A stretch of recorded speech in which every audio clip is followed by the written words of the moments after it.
Welcome to Two Open Doors, the podcast that explores our power to open or close the doors of relationship with the important people in our lives. We hope you'll learn from and share your wisdom with our community. Thanks for joining us.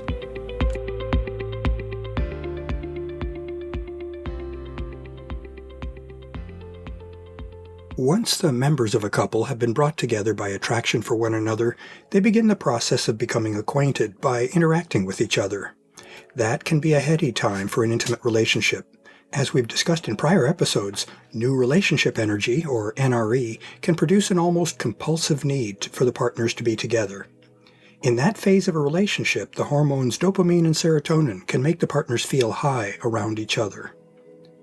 Relationships don't develop in an inflexible and linear manner, as is posited in the popular relationship escalator model for relationships. Still, there is some regularity to relationship evolution. At some point, for some, but not all, intimate relationships, the tone of the relationship may shift from giddy delight in each other's presence to a growing desire to spend more time together and become a regular part of each other's lives. A desire to bond with one another can develop, driven mainly by the influence of the hormones oxytocin and vasopressin. The bonding phase of a relationship is characterized by the partner's desire to invest in their relationship, physically, such as by moving in together, and psychologically, such as by emotionally feeling that they've become a couple. Feelings of growing attachment can lead to growing commitment to one another. While feelings of attachment are involuntary, commitment entails making conscious and voluntary decisions. This episode explores how commitment plays into a deepening intimate relationship. In the thought-provoking article, The Psychology of Commitment, What It Is and How to Make It Last by J.C. Black, the author muses on relationships in the 21st century and on how they are rooted in attachment style. I found one observation particularly thought-provoking. A proposition that commitment can be approached through a person's focusing energy and resources outward or inward. Black cites his grandfather's perspective that commitment is about, quote, being more interested in the other person's happiness than your own. This is in contrast to the modern perspective that focuses on personal happiness. I see a position of self-focus versus other focus as being too extreme a polarization to be very useful. For one thing, I believe that each of us has a responsibility to ensure that our individual core needs are met, and thus a level of basic self-focus and self-interest that not only is appropriate, but actually necessary. At the other extreme, focusing too strongly on our loved one's happiness can become self-defeating and unhealthy for us if doing so compromises our own core needs. As usual, balancing self-focus and other focus seems best. Stepping back a bit, I see the question of self-focus versus other focus as having a lot of relevance to both monogamous and polyamorous relationships.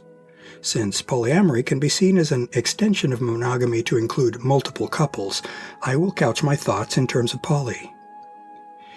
In thinking about the many polyamorous relationships that I've seen, I believe that I see the hand of self versus other at play. Here are a couple of specific examples. Solo polyamory is characterized by a very strong emphasis on personal autonomy, control, and independence. Many of those who practice solo poly claim to treat all partners equally. Those practitioners reject imposing a hierarchy of values on their relationships. Since every partner and every relationship is different, of course, it seems problematic to me to try to apply the same value yardstick in asserting the equal worth of all such relationships, but still, that's the ideal that many solo poly people strive for. I see solo poly as reflecting a very strong focus on commitment to self. In fact, solo practitioners sometimes state that they are their own primary partner. Though rarely if ever stated as such, that implies, to me, that everyone else, that is, all of their partners, are by definition secondary. That seems at least logically consistent. From a different perspective, I might position myself as being near the other end of the self versus other spectrum. Much of my delight in relationships comes from promoting the happiness of my partners. I'm able to vicariously experience a great deal of joy from my partner's joy. In asserting this, I don't mean to imply that those who practice solo poly are inherently selfish, in the judgmental sense of that word. What I do mean is simply that I feel much of my joy by indirectly or vicariously experiencing my partner's joy, rather than by directly deriving joy from what my partner brings me. I believe that many poly practitioners share this perspective. While it's not my intent to attach differing value to my relationships in a hierarchical manner, I see it as inevitable that I will value my various relationships differently. They exist in at least an implicit hierarchy. This has partially to do with the investments that I've made in some relationships, but not in others. I can't see fairness in trying to view my beloved wife of 20 years, Penny, in the same way that I would view a new relationship. Still, all of one's partners can be treated with respect, and time and resources can be allocated in accordance with what's negotiated with each partner. The preceding two examples set the stage for a reconsideration of how commitment plays into relationships. I believe that the depth of a relationship is reflected in the kind and degree of investment that the partners in the relationship make to each other. Commitment certainly need not be narrowly defined by how concrete that investment is, for example, in terms of the amount of time spent together, or joint living circumstances, or shared finances.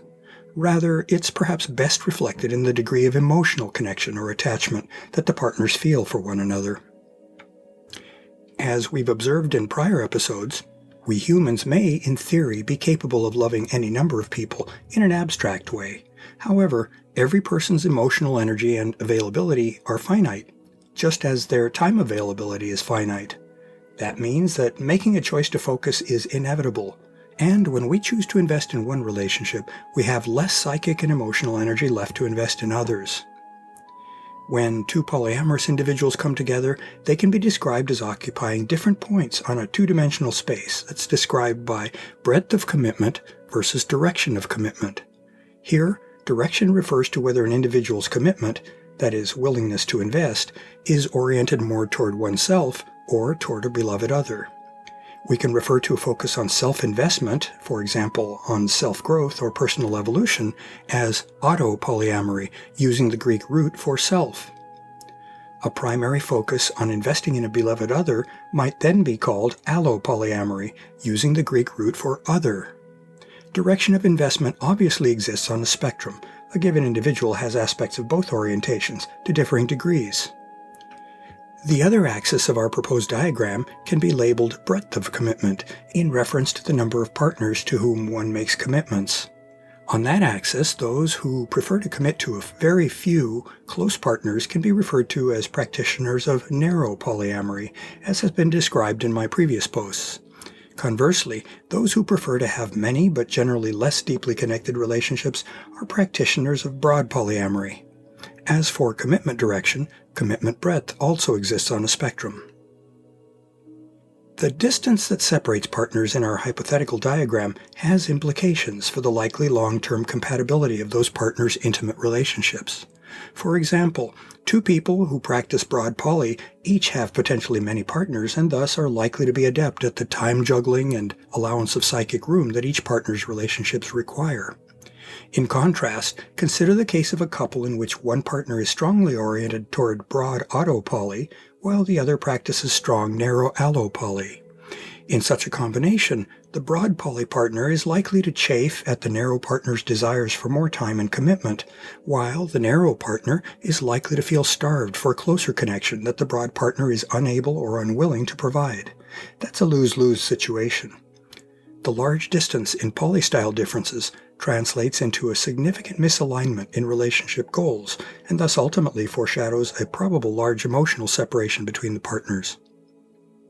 From this, we can conclude that compatibility, and therefore relationship longevity, is probably increased for partners who share a similar alignment in commitment style or preference. In addition, relationship stability benefits from a high degree of reciprocity in the amount of commitment from each partner. This makes intuitive sense. If one partner invests heavily in a relationship while the other withholds investment, the high investment partner is likely to eventually feel taken advantage of and not appreciated. In addition, the investing partner will almost certainly run out of energy at some point, since the energy is all flowing in one direction instead of being offset from the other partner's side. We can summarize by observing that we can have abstract love for many people. In that sense, love is infinite.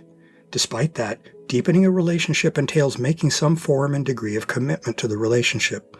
Actualized love requires commitment, at least on the plane of emotional connection. To learn more about Two Open Doors and to engage with our community, I'd like to invite you to visit the private Two Open Doors Facebook page and the Two Open Doors Meetup I also invite you to contact me directly by writing to me at Claude, C-L-A-U-D-E, @twoopendoors.com. I'd love to hear from you, and I'll use your inputs to guide my work on future blog posts and podcast episodes. Thanks for visiting Two Open Doors.